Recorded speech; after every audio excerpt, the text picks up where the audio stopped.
do another song for you that's an original I wrote with John over here. That in the writing, it's about being so in love that it doesn't matter where you are, as long as you're with the person you love.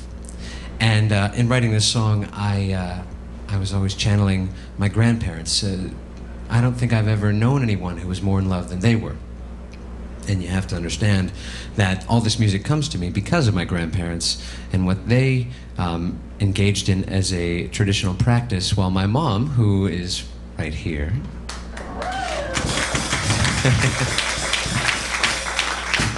she drove in from Boston today, so just for the show. And it's so special that she's here, and I'll tell you why. Because growing up, she learned all these songs by happenstance while she was just playing as a little girl. Not that much older than she is now, actually. And she would hear these songs my grandfather and mother were playing on their little spinet, and previous to that, they would play them on the beautiful 1928 upright Iverson Pond that I talk about so fondly, because it was the piano that my grandmother played, and my mother played, and that I learned to play on, and my sister as well learned to play on. So all these standards came to my mom just as a casual practice. And so when I was born, and my sister and I growing up in Buffalo, New York, we always heard these standards being played, and never such that I would, come to sing them someday, but just that I should know them. And that was the most important thing, because I had to know them so I could pass them on.